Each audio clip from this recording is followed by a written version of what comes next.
Welcome back to another Explainer. We are jumping right in today because we have a massive and frankly absolutely fascinating paradigm shift to unpack. So historically, we've always looked at digital tasks, providing data, tagging a few images, correcting an AI output, as just simple one-off chores. You do the work, you get a micropayment, and you move on, right? Well, the source material we're analyzing today fundamentally flips that entire premise on its head. We're exploring how these everyday digital contributions are actually transforming from transient throwaway labor into permanent, enduring assets. It's a total reframing of the digital economy, and we're going to break down exactly how this shift is happening. So I want you to ask yourself, what actually happens to your knowledge after the work is done? Really think about it.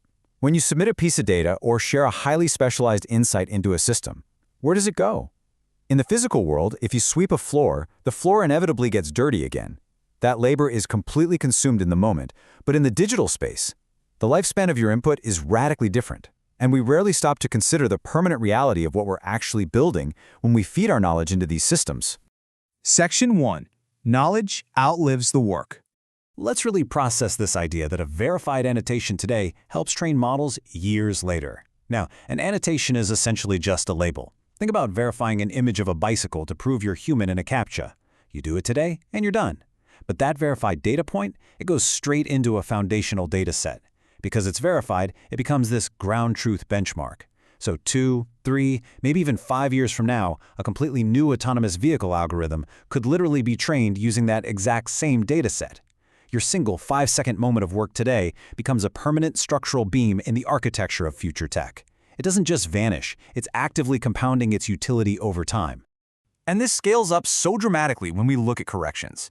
A single correction improves thousands of future outputs. If an AI model makes a logical error and you step in to provide one accurate correction, you're not just fixing that single typo or glitch, you're actually adjusting the model's underlying weights and parameters. You're teaching it.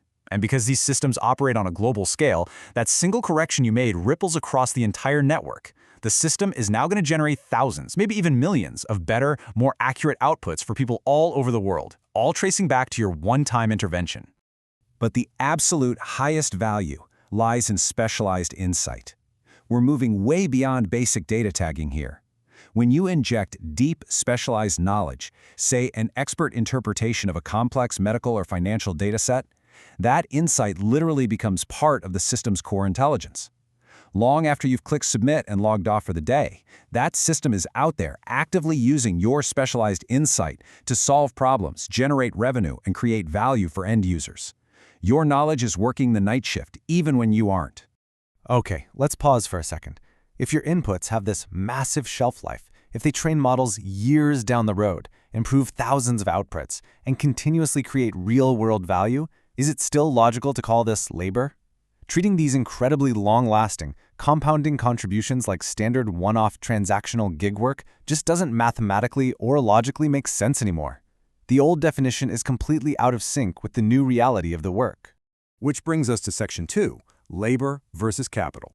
Let's draw a really clear line between the old world and the new reality. Traditional labor is a one-to-one exchange, right? You trade an hour of your time for an hour's wage. The value of your effort is consumed immediately. But capital is a totally different beast.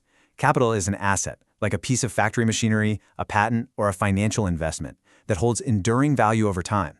It keeps generating returns long after the initial upfront investment is made. When you look at the verified annotations, the corrections, and the deep insights we just talked about, the aha moment hits you. Your data inputs do not act like labor at all. Because of their enduring nature, they behave exactly like capital. Your knowledge is literally an asset.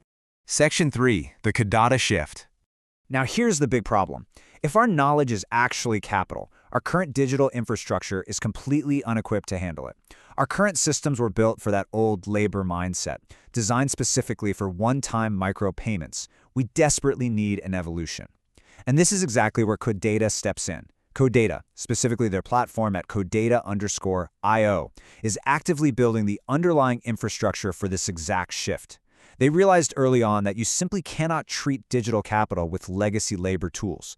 You need a radically different foundational architecture if you actually want to capture, track, and reward enduring value. And Codatta approaches this through 3 really solid core pillars. First, ownable. If your knowledge is capital, you have to be able to hold a stake in it. It can't just be swallowed up into some corporate black box dataset.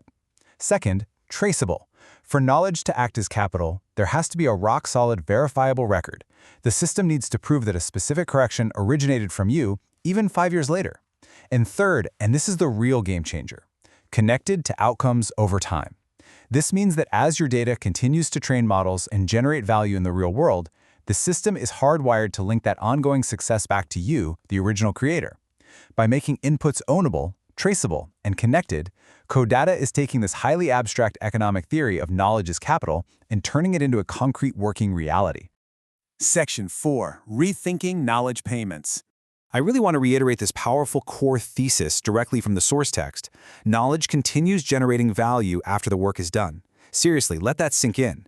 It is the inescapable truth of modern AI and data training. The value absolutely does not clock out when you do. It's continuous, it's compounding, and recognizing this fact sets us up perfectly for the ultimate economic conclusion of our explainer today. If your knowledge keeps generating value, do you deserve more than a one-time payment? It's a provocative question, and it directly challenges the entire status quo of the tech industry. If your specialized insight is still helping an AI model print revenue 3 years from now, a one-time micropayment suddenly looks incredibly unfair, doesn't it? It forces us to rethink what fairness even looks like in system training. We are rapidly moving from a world of digital gig labor to a world of digital stakeholders. So think about your own digital footprint, your own insights, your own data. What is your knowledge truly worth over time? It's a massive economic shift, and it's one we should all be paying very, very close attention to. Thanks for joining me for this explainer, everyone. Keep questioning the systems around you, and I'll see you in the next one.